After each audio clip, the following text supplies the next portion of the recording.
पिचकारी जब हमर छुआई छी गे छौरी रंग टपे टपे हमर छुआई छ लहंगा हमर भिजै छ रे छोरा सुन लहंगा हमर भिजै छ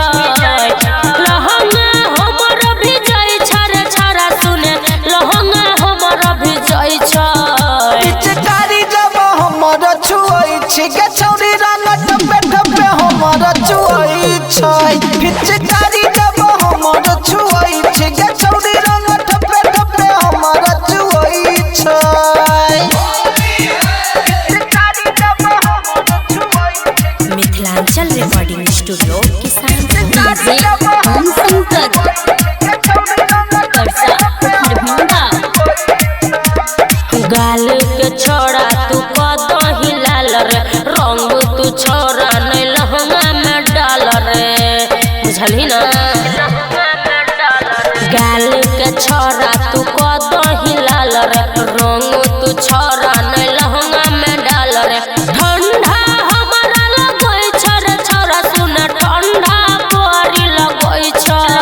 पिचकारी जब हमर छुआई छी गे छौरी रंग टपे टपे हमर छुआई छ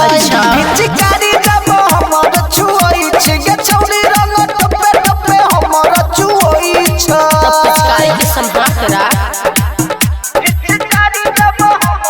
मिथिलांचल रिकॉर्डिंग स्टूडियो किसान डीजे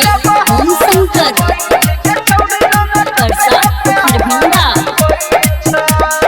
राखन तू पिचकारी समर के घोरल छ रंग दही पूरा रे ढार के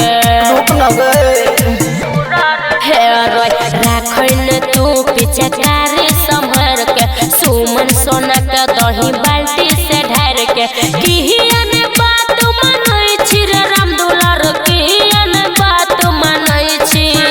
पिचकारी जब हमर छुआई छी गे छौरी रंग टपे टपे हमर छुआई छ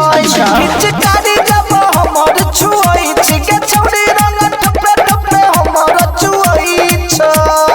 जो ठीक करा ले।